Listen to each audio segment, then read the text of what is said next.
इस कहानी की शुरुआत होती है स्टॉकटन हॉस्पिटल से, जहां डॉक्टर्स की एक टीम डैन का ऑपरेशन कर रही है और डैन एक बच्चे को जन्म देती है। पर डैन खुश होने की जगह दुखी होके डॉक्टर से पूछती है कि क्या उसकी बच्ची कभी भी ठीक हो पाएगी, क्योंकि डॉक्टर ने उसे बताया होता है कि उसकी बेटी को जन्म से ही एरिथमिया, हेमोक्रोमाटोसिस, अस्थमा, डायबिटीज और पैरालिसिस है, जिसकी वजह से शायद ही ये चीज मुमकिन हो कि वो लाइफ में कभी भी ठीक हो पाए। आगे हम देखते हैं कि आज 10-15 साल बीत चुके हैं और डैन एक ग्रुप में बैठी है जो एक तरह का काउंसलिंग ग्रुप होता है उन पेरेंट्स का जिनके बच्चे स्पेशली चैलेंज्ड हैं और अब उनके बच्चों को कॉलेज के लिए बाहर जाना है, जिस बात पे वो सभी पेरेंट्स काफी दुखी होते हैं और अपना दर्द बांट रहे होते हैं। तभी सब लोग डैन से पूछते हैं कि उसका इस बारे में क्या सोचना है, पर जहाँ बाकी सारे पेरेंट्स डरे होते हैं, डैन गर्व से कहती है कि मेरी बेटी क्लोई बचपन से ही बहुत कुछ झेलती आ रही है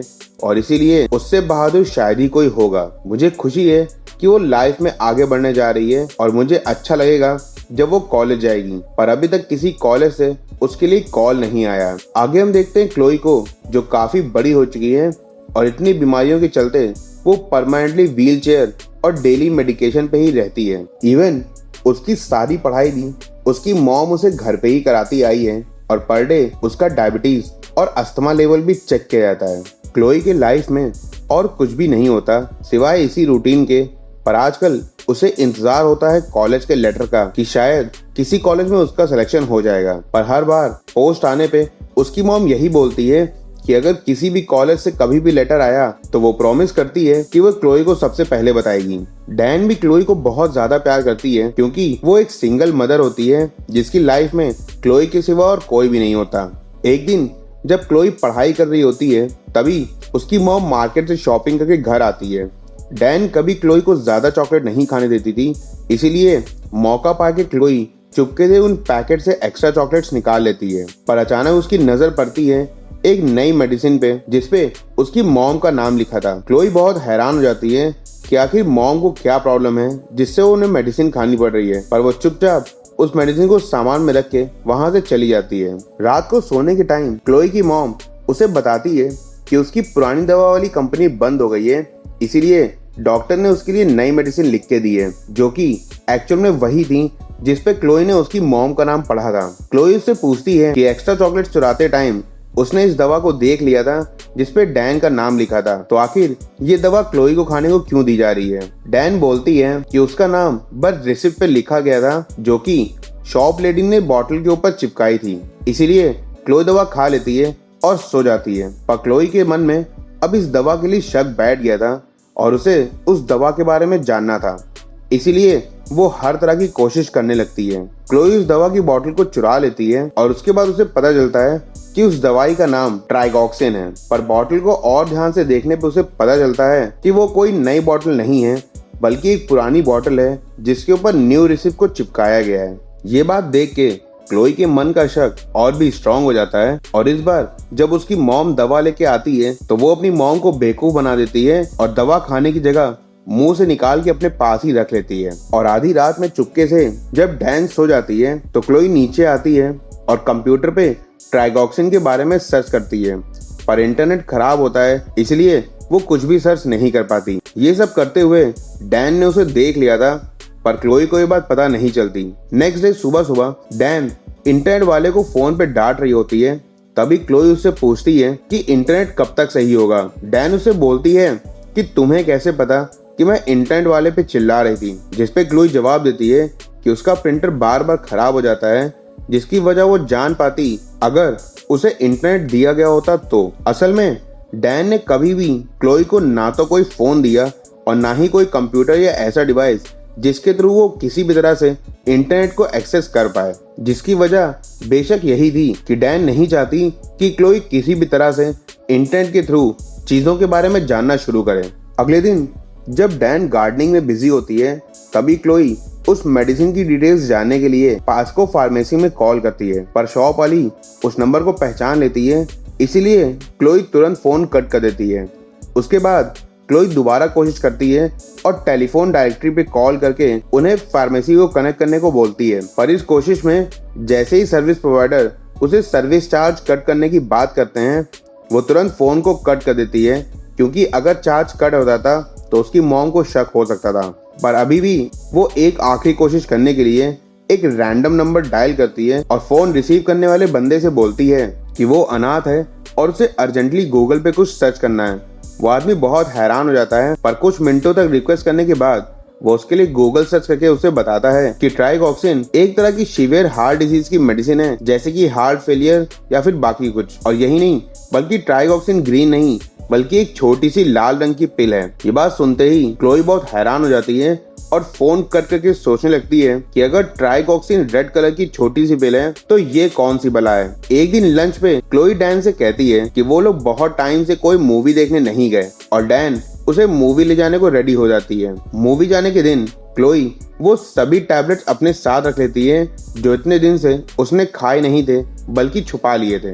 मूवी देखने के टाइम क्लोई वॉशरूम का बहाना बनाती है और सामने उसी फार्मेसी में चली जाती है जहां से उसकी मॉम ने दवाई परचेज करी थी। शॉप लेडी क्लोई से बोलती है कि क्योंकि ये दवा उसकी मॉम की है इसीलिए वो सिर्फ उसकी मॉम से ही इसके बारे में बात करेगी। पर क्लोई उससे बहाना बनाती है कि वो लोग एक गेम खेल रहे हैं जिसमें क्लोई को कुछ सुराग ढूंढना है जो कि इस दवा से जुड़ा हुआ है। और काफी रिक्वेस्ट के बाद भी शॉप लेडी उसकी बात नहीं मानती। पर तभी अचानक शॉप लेडी की नजर कंप्यूटर पे दवाई की डिटेल्स पे पड़ती है और वो कहती है कि तुम्हारे हिसाब से ये दवा तुम्हारी मॉम की है, पर ऐसा नहीं है।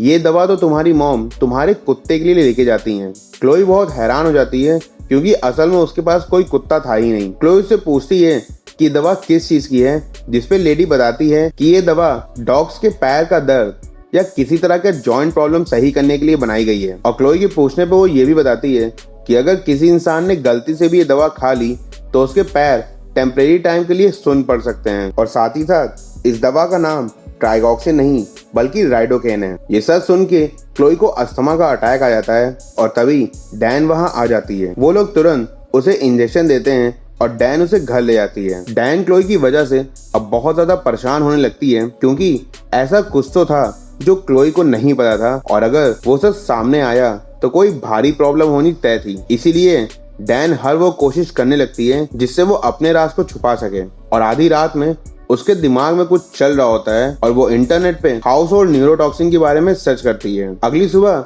जब क्लोई की आंख खुलती है तो वो देखती है कि डैन उसके लिए ब्रेकफास्ट रख के उसे रूम में लॉक करके चली गई है। पर क्लोई के पास यही मौका था वहां से भागने का, इसीलिए वो किसी तरह से रूम का लॉक तो तोड़ देती है पर कोई फायदा नहीं होता क्योंकि डैन ने उसे बाहर से ही लॉक कर दिया था। क्लोई थोड़ा सा दिमाग लगाती है और अपनी विंडो से क्रॉल करते हुए डैन की विंडो पे जाती है, उसके ग्लास को ब्रेक करती है और डैन के रूम में एंटर करती है। पर तभी वो देखती है कि डैन ने अपने रूम का भी टेलीफोन वायर कट कर रखा है। क्लोई को तभी अस्थमा का अटैक पड़ जाता है। वो जल्दी जल्दी किसी तरह से क्रॉल करते हुए अपने रूम तक जाती है और इनहेलर लेके नॉर्मल होती है। उसके बाद क्लोई सीढ़ियों पे जाती है और ये देख के हैरान हो जाती है कि ना सिर्फ डैन ने उसे लॉक करके फोन वायर कट किया था बल्कि हर वो चीज ब्रेक कर रखी थी जो किसी भी तरह क्लोई को हेल्प कर सकती थी।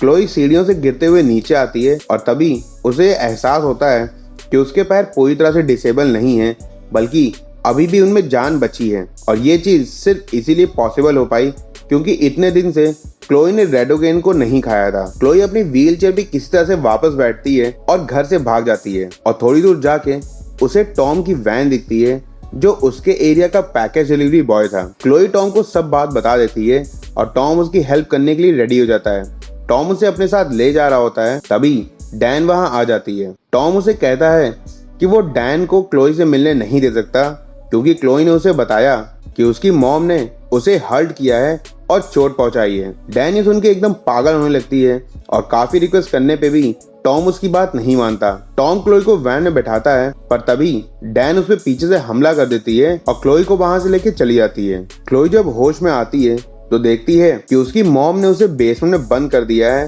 और उसकी व्हील चेयर को एक जंजीर से बांध दिया है। अचानक क्लोई की नजर एक डॉक्यूमेंट में पड़ती है जो डस्टबिन में पड़ा हुआ था और देखने में पता चलता है कि एक्चुअल में वो डॉक्यूमेंट क्लोई की कॉलेज का सिलेक्शन लेटर था जो वॉशिंगटन से आया था। क्लोई को देख के बहुत गुस्सा आता है कि उसका कॉलेज का सिलेक्शन हो चुका था पर उसकी मॉम ने ये सच उससे छुपाया क्योंकि उसकी मॉम ये चीज नहीं चाहती थी कि क्लोई उसे छोड़ के जाए। तभी वो रूम की और तलाशी लेना शुरू करती है और वहीं उसे एक बॉक्स मिलता है जिसके अंदर उसे अपने बचपन की फोटोज मिलती हैं। उन फोटोज में क्लोई देखती है कि वो बचपन में एकदम ठीक थी, पर ये देख के वो हैरान हो जाती है क्योंकि डैन के अकॉर्डिंग क्लोई बचपन से ही इतनी बीमार थी, तो आखिर वो बचपन में चल कैसे सकती थी। क्लोई कुछ और सामान सर्च करती है और बाकी चीजें देखने पे क्लोई को क्लोई के ही नाम का एक डेथ सर्टिफिकेट भी मिलता है, जिसके अकॉर्डिंग क्लोई पैदा होने के 2 घंटे और 11 मिनटों बाद ही मर गई थी। और अगले डॉक्यूमेंट में वो देखती है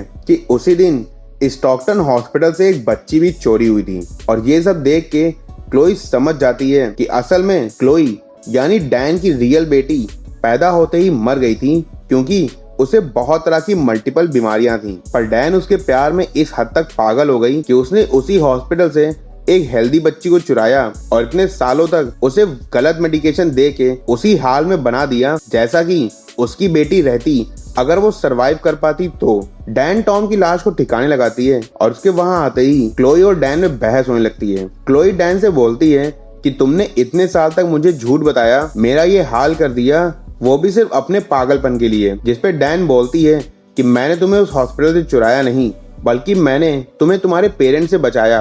दुनिया में शायद ही कोई माँ ऐसी होगी जो तुम्हें मुझसे ज्यादा प्यार कर पाएगी और मैंने हमेशा तुम्हारा बहुत ख्याल रखा है। पर अफसोस कि अब बहुत देर हो चुकी थी और डैन का पागलपन इस हद तक आ चुका था कि वो अब परमानेंटली क्लोई को उसी हाल में करने की तैयारी में थी। क्लोई तभी किसी तरह से स्टोर रूम में खुद को लॉक कर देती है और डैन जैसे ही उस रूम का गेट खोलती है, क्लोई वहीं रखा ऑर्गेनोफॉस्फेट पी लेती है, क्योंकि क्लोई ये चीज जानती थी कि इसके बाद डैन को उसे हॉस्पिटल लेके ही जाना पड़ेगा, क्योंकि किसी भी कंडीशन में डैन क्लोई को मरने नहीं देगी। हॉस्पिटल में डॉक्टर्स डैन को बोलते हैं कि जब तक क्लोई होश में नहीं आ जाती और पुलिस से बात नहीं कर लेती, क्योंकि ये एक सुसाइड अटेम्प्ट केस है, वो लोग क्लोई को डिस्चार्ज नहीं करेंगे। कुछ देर बाद क्लोई को होश आता है और वो नर्स को इशारे में एक पेन और पेपर देने को बोलती है, पर इससे पहले वो कुछ भी लिख पाती किसी रूम से कोड ब्लू अलार्म यानी इमरजेंसी अलार्म बज जाता है और नर्स के जाते ही डैन वहां आती है और क्लोई को वहां से लेके भागने लगती है। जब वापस नर्स रूम में आती है तो वो देखती है कि क्लोई गायब है और पेपर पे मॉम लिखा है। नर्स को तुरंत शक हो जाता है और वो तुरंत हॉस्पिटल सिक्योरिटी को इन्फॉर्म कर देती है और पूरा हॉस्पिटल क्लोई को ढूंढना शुरू कर देता है। तभी डैन क्लोई को बैकयार्ड से ले जाने का डिसाइड करती है और उसकी व्हीलचेयर टर्न करती है, पर उसी टाइम क्लोई अपने ही पैरों से चेयर को रोक लेती है। डैन ये चीज देख के बहुत हैरान हो जाती है और वो समझ जाती है कि काफी दिन से क्लोई ने अपनी दवा नहीं खाई है। तभी डैन क्लोई के ऊपर गन पॉइंट कर देती है, पर उसी समय एक सिक्योरिटी वाला बंदा डैन के हाथ में गोली मार देता है और क्लोई बच जाती है। पर उस मोमेंट पे भी क्लोई बहुत दुखी होती है, क्योंकि उसने पूरी लाइफ जिसे अपनी माँ माना था, उसने उसके साथ इतना बड़ा धोखा किया। आगे हम 7 साल बाद देखते हैं कि क्लोई अब काफी हद तक रिकवर कर चुकी है, पर फिर भी इतने साल के मेडिकेशन की वजह से क्लोई के पैर पूरी तरह ठीक नहीं हुए, इसीलिए वो अभी भी व्हील चेयर पे रहती है। और आज क्लोई डैन से मिलने आई है, जो कि एक रिकवरी फैसिलिटी में एडमिट है। क्लोई उसे हमेशा की तरह मिलती है और अपनी फैमिली जैसे हस्बैंड और बच्चों के बारे में वो बताने लगती है। और थोड़ी देर बाद क्लोई अपने मुंह से उसी रेडोकेन दवा का पैकेट निकालती है और डैन को खिला देती है, जिसका मतलब था कि क्लोई बदले के लिए अब डैन का भी वही हाल कर चुकी थी जो डैन ने इतने साल से उसका किया था, और कहानी खत्म हो जाती है। तो यार आई होप तुम लोग को आज की स्टोरी पसंद आई होगी।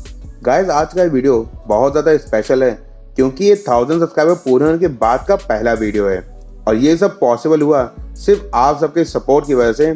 इसीलिए सच बताऊं तो जितना भी शुक्रिया बोलूं उतना कम है। मैं विश करता हूं कि तुम लोग ऐसे ही आगे भी मुझे सपोर्ट करते रहोगे और वीडियोस को एंजॉय करते रहोगे। एक और बात मैं ये बताना चाहता हूँ कि मैं हर वीक अब से 2 वीडियोस किन्हीं रैंडम मूवीज के अमेजिंग फैक्ट्स बनाऊंगा, जैसे मैंने पहले भी कुछ बार बनाए हुए हैं, और आई होप तुम लोग को वो वीडियोस भी जरूर पसंद आएंगे।